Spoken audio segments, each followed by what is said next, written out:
Hi students. Um, this is a video to get you ready for some of the discussion on Friday, January 7th. You're reading a lot of introductory materials in our book and learning about the broad historical overview of this time period, and then we're reading just a few little snippets of Old English poetry. I made a PowerPoint and I want to share this with you. These first slides are repeating some of the ideas from the introductory reading. So Middle Ages, giant time period, about 1,000 years, and we're going to have three different periods. Anglo-Saxon literature, basically German, Anglo-Norman literature, basically French, and then Middle English, that's this weird, almost English kind of Chaucerian speech. So there's the Old English, which is like German, French, and then Middle English. And a lot of the literature written at this time was done in monasteries, so they were religious works primarily. We get the word English from the Ingles, right? A Germanic tribe, and England at this period was a place of invasion and colonization and slavery, and it has a much more complicated history than we sometimes think. Oh, the English are English. No, they were Britons. These are the Celtic people, and they were chased over here into Wales and down into this little section on the end here, and then down across the English Channel into the northern France in a place called Brittany. And some people in France and Wales and Scotland and Ireland still speak versions of that Celtic language. They call it Gaelic or Britain in northern France. Anyway, so the history that matters for our class, England was originally peopled with other people, and then the Celts came in, and then the Germans, the Romans came in, and they ruled for 400 years or so. And at this, during this time, we didn't have Christians here. Saint Patrick was a Christian missionary to Ireland. Then the Germanic peoples came in, and they ruled for about 100 years before they converted to Christianity. 150 years later or so, we have the Venerable Bede writing History of England and the first Old English poem, the Caedmon's Hymn. Beowulf may have been composed around this time. Wasn't written down for quite some time later. And then 1066, the Normans, William the Conqueror came. This is when the French take over, and we shift from Old English poetry to Norman poetry. A couple of things for Anglo-Saxon literature. The values of heroic poetry. This is sort of that Viking code. Number one, kinship. Nobody thought of themselves as Germans or English or Spanish or Americans, right? It wasn't about your nation. It was about your tribe. This is very tribal, tight-knit. Who is your liege lord? And he's probably also your uncle. And, who's your cousin? Who's your relative? Generosity. So the Lord is supposed to give stuff. Lord comes from protector and loaf, right? He's the person who gives you your bread. And he's often called the ring giver because he gives gold rings to people to honor them. He leads them in war, rewards them with a share in the booty. They need to be loyal until his death and revenge his death. So the idea of revenge killing we talked about on the first day, very important. And there's a lot of shame if you don't do it. And then a couple things about the style of poetry. We have these kennings, two-word compounds that are sort of little metaphors. Life house instead of body, or bone house sometimes instead of body. And a lot of irony. So we might watch this in class, but you get to hear what Anglo-Saxon sounds like. Venerable Bede is a major figure. Christianity sort of democratized the world, ended slavery, um, gave a universal language of Latin to everyone in Europe. So it was this amazing international change. And, this monk from the backwater in England could become an internationally renowned scholar, and people read him in Rome and in France and in Germany and all over the continent. And he's considered to be one of the great writers of the Catholic Church to this day. He also wrote a history of the English people. And in that, he tells the story of missionary work. And I think this is really fascinating, especially for those of you who have served missions, sort of how they connect with the culture of the people that they're serving. So the missionaries come in and talk to a king of a local tribe in England. Your Majesty, when we compare the present life of man on earth with that time of which we have no knowledge, it seems to me like the swift flight of a single sparrow through the banqueting hall, where you are sitting at dinner on a winter's day with your thanes and counselors. In the midst, there's a comforting fire to warm the hall. Outside, the storms of winter rain and snow are raging. The sparrow flies swiftly in through one door and out of the hall, and then out through the other. While he's inside, he's safe from the winter storms, but after a moment of comfort, he vanishes from sight into the wintry world from which he came. Even so, man appears on earth for a little while, but of what went before this life, or of what follows, we know nothing. Therefore, if this new teaching has brought any more certain knowledge, it seems only right that we should follow it. So, this beautiful metaphor, they have found the timbers for these mead halls and built accurate reconstructions.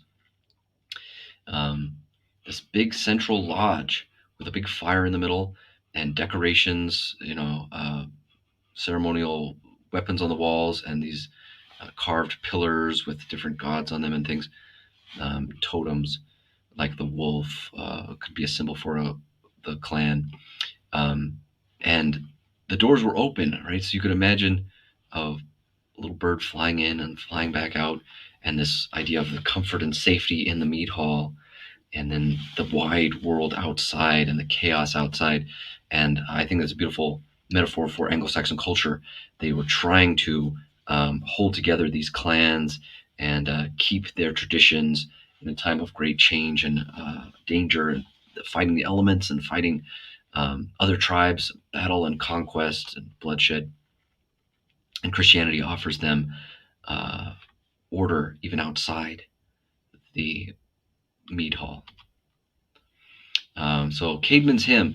Caedmon was right here on the coast at this little abbey, and this is a later building built close to the same site. But it was a very important and impressive abbey. The abbess was a very important leader, a rich, powerful woman who owned a ton of land. And anyway, you can go visit there today. Here's Caedmon's hymn and my translation of it. I'm not an expert in Old English, but I tried to translate this very literally, whereas the one in your book is slightly less literal. But you could sometimes see the words that we still use, or the how they have transformed over time. Now we shall herald heaven Reich's word. So Reich, as in kingdom, but the German word Reich, the Third Reich, is a word we sometimes use. So there's Heofens Reichs, right? Heofen Reichs, heaven Reichs, heaven kingdom's word. So this is God. The measurer's might, metodes mechtha. So the Bible says, with what measure ye met, it shall be meted unto you again, right? So met is measurer. So this is another name for God. Look at all the different names we have for God in here. And his mind thought, right? So kind of a kenning for your plans, your ideas. The work of the Wonder Father, Wulderfather, right? Another name for God, right? So he of wonders each, eternal Dreichten. This is an old word for a Lord, which is used as late as Chaucer. um, the start ordained, so he began the beginning. He started the start, right? Um, he aorist, as in air being before everything else. He shaped. Um, and notice some of the short words are exactly the same as in modern English. He, his, and, right? But some of these words have changed. First, he shaped the earth's bairns, um, meaning like bairn is sometimes still used for a child, right? The people. Heaven as a roof, heaven to rufa, holy shaper, another name for God. Then the middle earth, Middengard, um, mankind's word, eternal Triton, afterwards teemed for folk, the fold, Freeman Almighty. And then here's a recitation of that. So um, I want to talk about these things. You can put your answers to some of these questions in the comments to this video, and we can start the discussion going. What can we say about the story of Caedmon's life? Are there any analogies to passing the harp at the feast? Right, so we get this little backstory of who Caedmon is and how he was at this feast and he was supposed to um, perform, and he was nervous about it. He would go hide out, right? Um, how did Caedmon's life change as a result of his vision? He's too nervous to sing in front of the group, so he goes out and he has a vision where he hears this heavenly poem. What impressed Bede about the hymn he wrote? What about the contempt for this world and longing for heaven? Um, that's how he changed, right? He started to hate this world and want heaven. How is the hymn like Christian missionary efforts? So we saw how the Christians were trying to teach them using their own culture and offer them more than that they had. Um, how does this hymn also make that move of using something Anglo-Saxon in order to share something new, Christian? Right?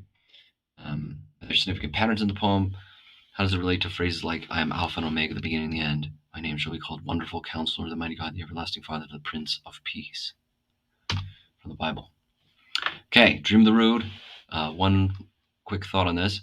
Rood is a cross, and this cross um, has these letters etched into it. This is not the English alphabet, but runes, and the runes have quotations from this poem, "The Dream of the Rood." So this was um, a well-known poem, and it made its way into monuments. You can go and see this cross in a church today. And it's talking about the true cross, which was a big deal in the Renaissance or in the Middle Ages, before the Renaissance, in the Middle Ages. About 300 AD,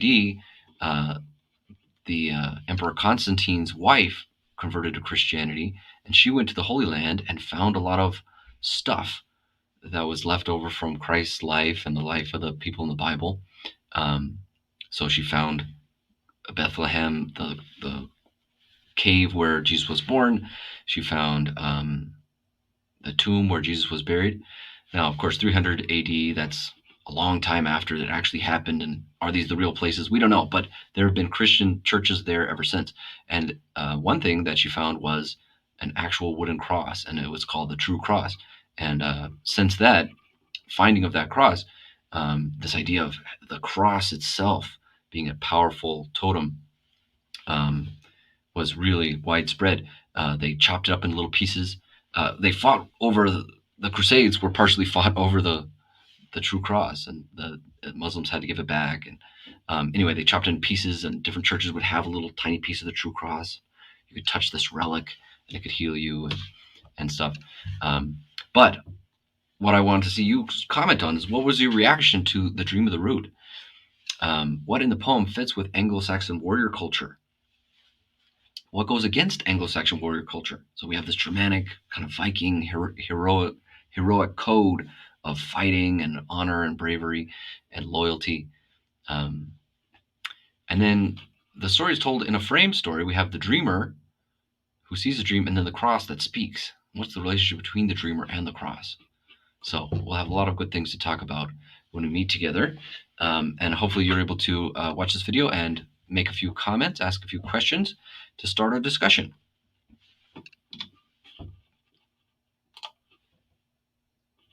And I think that's all I have to say.